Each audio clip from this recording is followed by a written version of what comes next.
جو بڑے وعدے تھے، آپ نے کہا کہ IMF کے پاس نہیں جانا، اس سے خودکشی کر لیں گے ہم۔ آپ نے کہا 50 لاکھ گھر بنا کے دوں گا، آپ نے کہا 1 کروڑ نوکریاں ہوں گی، آپ نے دعویٰ کیا کہ نوکریاں اتنی ہوں گی کہ یورپ اور مڈل ایسٹ کے لوگ یہاں آ کے قطاروں میں کھڑے ہوں گے، آ رہے ہیں واپس لیکن آپ اندازہ لگائیں کہ یہ وہ لوگ نوکری یہاں کریں گے۔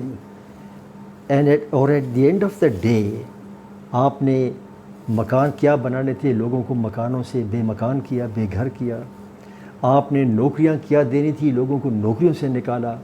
آپ نے جو کہا کہ میں نے IMF کے پاس نہیں جانا، خودکشی کر لوں گا، آپ نے اسی IMF کے پاس گئے۔ تو ہر محاذ پہ جب ہم دیکھتے ہیں، خواہ وہ سیاسی ہو، خواہ وہ معاشی ہو، خواہ وہ معاشرتی ہو، میں آنیسٹلی راشد عظیم صاحب یہ سمجھتا ہوں کہ ضیاء الحق کے مارشل لاء کے بعد، ضیاء الحق کے مارشل لاء کی کئی نگیٹو چیزیں ہیں، لیکن اس کا جو سب سے بڑا نگیٹو ہے ایک، وہ یہ ہے کہ اس نے سوسائٹی کے اندر، معاشرے کے اندر تفریق اور خلیج پیدا کر دی، تفریق ورٹیکل اور ہاریزونٹل۔ لیکن اب اور اس وجہ بدقسمتی سے عمران خان نے اسی طرح کی خلیج پیدا کی ہے معاشرے میں۔ تو میں سمجھتا ہوں جی کہ اس ملک کا بچاؤ، اس کا اور اس کی ترقی، اس کے آگے بڑھنے کا آنیسٹلی دار و مدار اس بات پر ہے کہ کتنا جلدی اس سے چھٹکارا حاصل کیا جائے۔ سر اس اسٹیج پہ چھٹکارا حاصل کرنا ان کو سیاسی شہید بنانے کی بات مترادف نہیں ہوگا کیا؟ دیکھیے ویری گڈ کویسچن راشد عظیم صاحب، کہ اگر اس کو گلی کوچوں میں ہم جلد سے جلوس کریں، یا اس کی طرح وزیر اعظم ہاؤس کا گھیراؤ کریں، PM آفس کا گھیراؤ کریں، اس کو باہر گھسیٹیں، نو، وہ نہیں ہے۔ ہم یہ کہتے ہیں کہ دیکھو، پولیٹیکل پروسیس آپ کو اگر دھاندلی کے ذریعے بھی آئے ہو، آپ کو جو مینڈیٹ ہے، ہم سمجھتے ہیں جعلی مینڈیٹ ہے، اگر آپ کی پارٹی کو مینڈیٹ ملا ہے تو آپ انڈسپینسیبل نہیں ہو، آپ چلے جاؤ۔ ہم کہتے ہیں ان ہاؤس چینج آ جائے، آپ ہی کی پارٹی میں سے آپ کے کولیشن پارٹنرز بھی ہیں، آپ نہیں کر سکتے۔ عمران خان نے اپنی نااہلیت اس کی ثابت ہو گئی ہے۔ جب ایک نااہل ہو ایک شخص آپ کی سیاسی جماعت میں، آپ نظر دوڑا کے دیکھ لیں، میں نے تو ان کو ایڈوائس نہیں کرنا کہ کس کو بنائیں، لیکن آپ کسی کا یہ کہنا کہ آپ کی سیاسی جماعت میں صرف آپ ہی ہیں اور کوئی بھی نہیں ہے، دس از ایروگنس۔ اگر یہ ثابت ہو گیا ہے کہ آپ ڈیلیور نہیں کر پائے تو بہتر یہ ہے، ہم نے تو ابھی براہ راست دوسرے نئے انتخابات کا مطالبہ بھی نہیں کیا۔ اب ہو سکتا ہے وقت آ جائے تو ہم کر لیں، تمام سیاسی جماعتیں مشاورت کے ساتھ، یہ ہو سکتا ہے کہ کہہ دیں کہ نیا مینڈیٹ چاہیے۔ یہ جو APC ہونے جا رہی ہے، اس میں کوئی ایسی بات آ سکتی ہے؟ دیکھیے جی، یہ جو APC ہے بڑا اہم ہے، اور وجہ یہ ہے کہ ملک کو جو درپیش مسائل ہیں، تمام اپوزیشن کی سیاسی جماعتوں کو مل بیٹھ کر اس پر اب سوچنا ہے۔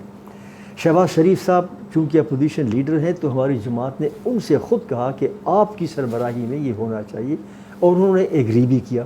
انہوں نے کہا کہ بالکل یہ ٹھیک ہے اور ہم ایک APC بلائیں گے۔ اب راشد عظیم صاحب جب APC بلانے کا وقت آیا تو بدقسمتی سے شہباز شریف صاحب کورونا، ان کا مثبت نتیجہ آیا۔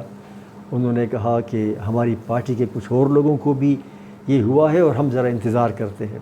اب انتظار ہو گیا، اور اب اللہ نے کرم کیا ان پر کہ وہ صحت یاب ہو گئے ہیں، اور ہم نے جیسے ہی یہ خبر آئی کہ صحت یاب ہو گئے ہیں، ہم نے ان کو مبارکباد دی ہے، اور ہم نے کہا ہے کہ اب چونکہ آپ ہی نے یہ بتایا تھا کہ کورونا کی وجہ سے نہیں کر رہا، تو آپ مہربانی کر کے اب یہ جلدی بلا لیں۔ اور ہم نے یہ کہا ہے، آج منگل کا دن ہے، ہم نے کل ان کو یہ پیغام بھیجا اور باقاعدہ بیان بھی دیا ہے کہ آپ اسی ہفتے کے اندر یہ بلا لیں APC، کیونکہ جتنا اس میں تاخیر ہوگی اس APC میں، اتنا امپریشن مارکیٹ میں غلط جائے گا۔ امپریشن یہ جائے گا کہ اچھا اپوزیشن کی کچھ جماعتیں تو اب APC چاہتی ہیں، اور وہ لیڈر آف دی اپوزیشن کی سربراہی میں چاہتی ہیں، لیکن لیڈر آف دی اپوزیشن یا کچھ اور جماعتیں ہچکچا رہی ہیں، تو ایک تو غلط پیغام جائے گا۔ دوسرا غلط پیغام یہ جائے گا کہ شاید ہم عمران کے بارے میں زیادہ سیریس نہیں ہیں جو ہم بات کر رہے ہیں،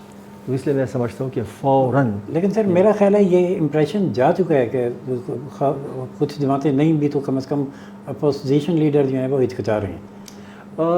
میں اس وقت آپ لوگ کو یقین ہے کہ وہ نہیں ہچکچا رہے؟ میں اس وقت تو اس پوزیشن میں نہیں ہوں، لیکن جتنا وقت گزرتا ہے اور اے پی سی کا اعلان نہیں ہوتا تو مجھے تشویش ہوتی ہے. میں شک کا اظہار تو ابھی نہیں کرتا، لیکن اگر اگلے 1-2 روز میں یہ اعلان نہیں ہوتا تو تشویش پھر جو ہے وہ شک میں بدل جاتی ہے، اور مجھے یقین ہے اور امید ہے انشاءاللہ کہ اس تشویش کو شک میں نہیں بدلنے دیا جائے گا. تو سر آپ یہ سمجھتے ہیں کہ اگر جیسا -1 کی بات ہو رہی ہے اور پھر کہتے ہیں کہ -3 کی بھی بات آ رہی ہے، اگر ایسا ہوا تو پھر پوری گورنمنٹ جائے گی، اس اسٹیج پہ اگر حکومت جاتی ہے تو کوئی اور قیادت ہے اس وقت فوری طور پر سنبھالنے کے لیے تیار؟ دیکھیے جی، -1 کا یہ ٹائٹل تو -1 کا خدا جانے کس نے دیا ہے. ہم نے تو یہ کہا ہے اور ہمارا مطالبہ ہے کہ جی چونکہ عمران خان کی نااہلیت مسلمہ ہے، لوگوں کے ساتھ غلط وعدے کر کے ان کو پورا نہ کر سکے، معیشت کا سیاست کا کباڑہ کر دیا ہے، تو عمران خان خود چلا جائے.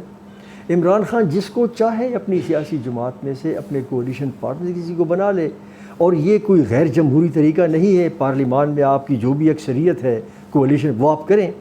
-1 کا یہ کہنا کہ عمران خان یہ کہتا ہے کہ جی میرے علاوہ کوئی اور چارہ نہیں ہے. دیکھیے راشد حبیب صاحب، قبرستان ناگزیر لوگوں سے بھرے پڑے ہیں. میرا سوال یہ ہے کہ اگر اس وقت فوری طور پر ری الیکشن کا کوئی سین بنتا ہے تو کیا پیپلز پارٹی تیار ہے؟ ہم نے تو ری الیکشن کا مطالبہ نہیں کیا، لیکن اگر اس کی 2 وجوہات ہیں. 2 وجوہات. ایک تو یہ ہے کہ ہم نے چارٹر آف ڈیموکریسی میں یہ کہا تھا کہ جو بھی جماعت آئے، اگرچہ اس کے بارے میں ہم کہتے ہیں کہ دھاندلی کی پیداوار ہے، اور ہم نے یہ کہا تھا کہ آئے اس کو پھر اپنا ٹرم پورا کرنے دو.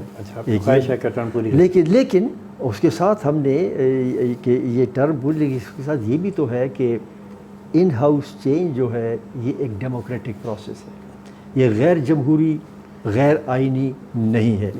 دوسری وجہ کہ ہم کیوں اس وقت انتخابات کا پرزور مطالبہ نہیں کرتے. اگر تمام سیاسی جماعتیں اے پی سی میں بیٹھ کر اس پر بھی بات کی جائے، اس پر بھی بات ہوگی کہ کیا انتخابات ابھی ہوں، 6 مہینے بعد ہوں، سال بعد ہوں. آج اس کورونا کے ماحول میں بھی پھر دیکھنا پڑے گا کہ کب انتخابات ہو سکتے. تو یہ وہ ایشوز ہیں جس کے لیے ہم چاہتے ہیں کہ اے پی سی کا انعقاد کیا جائے. لیکن لگتا ہے ایسا ہے کہ جو نون لیگ بھی اور پیپلز پارٹی بھی، جو 2 بڑی جماعتیں اس ملک کی، وہ دونوں ہی اس نقطے پر ہم خیال ہیں کہ فوری الیکشن کے بجائے اس پارٹی کو ٹینیور پورا کرنا چاہیے مائنس عمران خان. پہلا تو ہمارا ہدف یہ ہے کہ جی اس حکومت میں عمران خان کو جانا چاہیے مائنس عمران خان. اچھا، اب عمران خان کے جانے کے بعد اگر عمران خان کہتا ہے کہ ہاں میری پارٹی سے کوئی آ سکتا ہے، ٹرائی ہے، اور اگر پارلیمنٹ کے اندر سیاسی جماعتیں گھٹ جوڑ کر کے اس پی ٹی آئی کو نکال دے، وہ بھی ہو سکتا ہے. لیکن میں ذاتی طور پر سمجھتا ہوں کہ چونکہ پی ٹی آئی جو بھی اکثریت اس کی بنی ہے یا جو بھی اس کے کولیشن پارٹنرز ہیں، اگر وہ انٹیکٹ ہیں تو پھر اگر عمران خان جاتا ہے تو پھر عمران خان کی جو پارٹی اور کولیشن ہے وہ حکومت بنا سکتے ہیں. ہمیں اس پر کوئی اعتراض نہیں ہوگا. لیکن اشارہ کاف لیگ کی طرف ہے. لیکن نہیں، ہم کہتے ہیں جو بھی ہو. لیکن اب یہ ایشوز تو میں آپ کے ساتھ ڈسکس کر رہا ہوں، آپ کی وساطت سے میں لوگوں کو بتا رہا ہوں، لیکن اس پر حتمی فیصلہ جو ہے وہ یہ ڈسکس ہماری سیاسی جماعت کے اندر یہ بڑی تفصیل سے ڈسکس ہوا، بڑی تفصیل سے. وہ ہماری چونکہ اپنی پارٹی کے اندرونی معاملات ہیں کہ اس میں کیا رائے تھی، تو وہ میں اس وقت کہنے کی پوزیشن میں نہیں ہوں. لیکن یہ ضرور کہہ سکتا ہوں کہ جب تمام آپشنز سامنے رکھے گئے تو یہ بات سامنے آئی کہ دیکھو جو کچھ بھی کرنا ہو اپوزیشن جماعتیں مل کر کریں. اور چونکہ شہباز شریف صاحب اپوزیشن لیڈر ہیں تو ان کی سربراہی میں یہ ہو. تو دیٹ از اوور ڈیمانڈ. اچھا سر، جب یہ پی ٹی آئی آپ کے چیئرمین کے لیے تضحیک آمیز رویہ اختیار کرتی ہے، پرچی چیئرمین اور فلانا ان کا نقلیں اتارتی ہے، تو آپ اس کا مؤثر جواب کیوں نہیں دیتے؟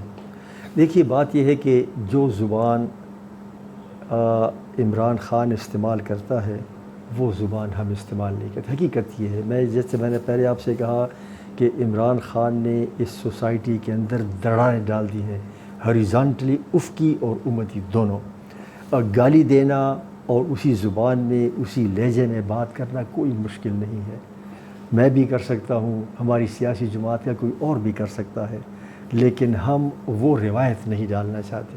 That's the only reason. جی بالکل، پیپلز پارٹی اور نون لیگ کا یہ تو بہرحال ایک ہم نے کبھی بھی نہیں کہ آپ دیکھیں ہے کہ رواداری اور بالخصوص رکھ رکھاؤ پاکستان پیپلز پارٹی نے تو اب ان لوگوں کے خلاف بھی جو پیپلز پارٹی کے ساتھ سنگین دشمنی کے مرتکب ہوئی ہیں ان کو بھی ہم نے کچھ نہیں کہا. بہت شکریہ بابر صاحب، آپ نے مجھے ٹائم دیا اور میرے چینل کے لیے آپ نے اپنے قیمتی وقت نکالا، خیالات کا ذکر کیا. ہم اے پی سی کا انتظار کریں گے اور دیکھیں گے کہ اس ملک کے لیے شاید کوئی بہتر فیصلہ ہو پائے. شکریہ راشد حبیب صاحب، اور میری نیک تمنائیں دعائیں جو ہے روشن پاکستان ود راشد حبیب کے ساتھ ہیں. بہت شکریہ، اللہ آپ کو کامیاب کرے. Thank you. ناظرین، یہ تھے خیرت اللہ بابر صاحب جنہوں نے اپنے پولیٹیکل ویوز آپ کے سامنے رکھے. اسی کے ساتھ ہم آپ سے اجازت دیجیے. راشد حبیب کو اور روشن پاکستان نیوز سے اللہ حافظ.